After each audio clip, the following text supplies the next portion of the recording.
Baiklah, di kesempatan video kali ini saya akan jelaskan bagaimana cara penggunaan menu resto secara lengkap di software hotel. Mulai dari pembuatan gudang, barang, permintaan, pembelian, serta terima barang. Dilanjutkan dengan pembuatan kategori, menu, cara order dan pembayarannya, serta cara melihat laporan pendapatannya. Oke, pertama kita buat gudang khusus resto terlebih dahulu di menu logistik dan pilih gudang. Cukup mudah di sini. Kita tambahkan. Kemudian di sini kasih nama misal gudang. Di sini namanya saya beri gudang restoran. Kemudian ini di departemennya di departemen restoran. Kemudian saya simpan. Selanjutnya kembali di menu restoran, kemudian kita hubungkan gudangnya ini, saya tambahkan, tinggal pilih gudang restoran supaya nanti akan dipisahkan untuk gudangnya. Oke, kembali di menu logistik. Nah, Anda tinggal buat barang apa saja yang ada di restoran. Di sini saya contohkan dua ini, gula dan jambu ini masuk barang restoran. Untuk membuatnya Anda tinggal tambahkan, lalu ketikkan nama dan sebagainya, lalu simpan. Oke, saya tunjukkan lewat menu edit di sini aja. Nah, di sini Anda bisa menambahkan ini minimalnya 1 atau Anda kosongkan juga boleh. Nah, bagi yang belum jelas, Anda bisa di persediaan ini di setting di sini ke account persediaan ini 120, berarti persediaan barang toko. Kemudian penjualan, ini saya masukkan penjualan toko ini 701 nih. Jadi jangan khawatir, nanti untuk barang yang dipesan melalui resto akan dipisahkan di gudang. Ini untuk menampung secara umum saja. Kemudian untuk HPP-nya kita arahkan di akun harga pokok penjualan. Oke, di 850 ini HPP-nya. Oke, setelah itu Anda bisa centang kadaluarsa dan tipenya food ini. Oke, setelah itu Anda simpan seperti ini. Setelah membuat barang, sekarang yaitu kita akan melakukan proses order atau permintaan barang. Oke, kita lakukan permintaan barang untuk gudang restoran. Di departemen kita pilih restoran, kemudian barang yang diperlukan apa saja. Di sini saya contohkan gula, misalnya butuh 10 kg, kemudian jambu misalnya butuh 5 kg. Oke. Setelah melakukan permintaan barang, selanjutnya yaitu melakukan pembelian di menu pembelian. Kemudian pembelian, pilih pembelian, lalu tambah. Selanjutnya pilih suppliernya. Anda bisa tambahkan jika belum ada.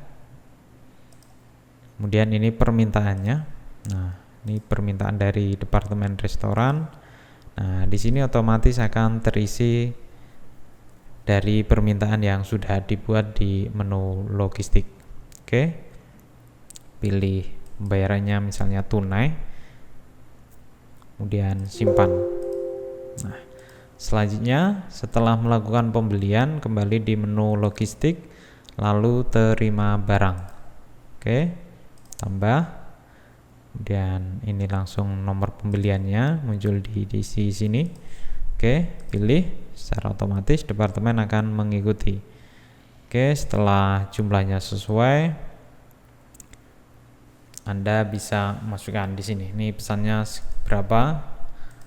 Nah, ini tanggal expirednya jika ada, misalnya 2022. Ini jambu misalnya cuman beberapa hari, yang misalnya 5 hari berarti sampai tanggal 27 misalnya seperti ini. Oke, setelah itu simpan. Secara otomatis nanti di accounting jurnal umum, oke, di sini ada pengeluaran. Oke, sebesar ini 150 dari kas besar untuk persediaan 150. Oke. Selanjutnya di menu restoran, sekarang kita akan membuat kategorinya. Ini kategori produk yang ada di restoran. Misalnya nih K01, misalnya ini tipenya minuman, ini jus. Dan simpan. Selanjutnya yaitu kita akan membuat menu. Nah, di sini tinggal tambah. Kemudian ini menunya misalnya jus 001 nih, C001. Ini kategori jus. Kemudian ini misalnya jus jambu.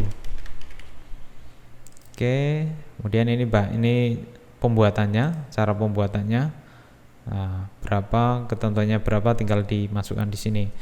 Misalkan gula 100 gram. Misalnya, kemudian jambunya 200 gram jambu.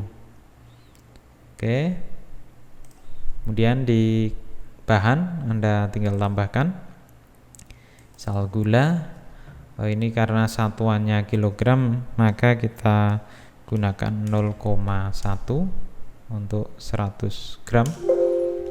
Kemudian jambunya misalnya 0,2, ini 200 gram. Nah, di sini ketemu subtotal ini 1000.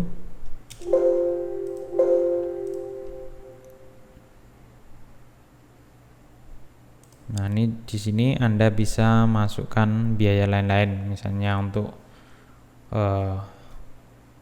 misalnya alokasi listrik dan sebagainya. Anda bisa masukkan di sini. Ini HPP-nya, ini harga bahannya 3000, kemudian ditambah misalnya biaya lain-lain 2000. Jadi harga pokoknya di sini menjadi 5000, kemudian harga jualnya misalnya 15000. Dan di akun penjualan ini kita arahkan di restoran. Kita cari di restoran di bagian 707 ini di pendapatan restoran. Oke, pilih. Setelah itu kita simpan. Oke, jika Anda belum menambahkan meja, ini Anda tinggal tambahkan misalnya MJ002, ini 2 orang, terangnya terserah. Nah, sekarang kita akan melakukan pesanan.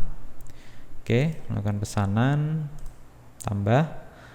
Kemudian ini jus jambu sudah muncul di sini, klik plus di sini. Nah, misalnya 2, kita plus 2 kali. Di sini akan 2. Kemudian ini mejanya pilih yang MJ02, dan ini pelanggannya. Jika ada dari tamu Anda bisa tambahkan di sini. Jika tidak, Anda tinggal pilih sini aja lalu simpan. Ini untuk mencetak bukti pesanannya. Nah, jika Anda ingin melakukan status pesanan, Anda bisa mengubahnya di sini. Proses masak saji. Kemudian refresh, tutup. Kemudian setelah selesai yaitu melakukan pembayaran di kasir, tinggal tambah. Kemudian karena di sini tadi tidak saya masukkan pelanggan, Anda tinggal melihat berdasarkan struk pesanannya. Misalnya 2, tambahkan 2. Jika Anda input di sini, maka secara otomatis akan masuk jumlah pesanannya. Oke, pembayarannya tunai. Ini servisnya, kalau tidak ada nolkan aja. Ini uangnya, misalnya 50 lah. Nah, ini kembaliannya 20. Oke, setelah itu kita simpan. Dan ini otomatis mencetak struknya. Oke, saya pilih no di sini.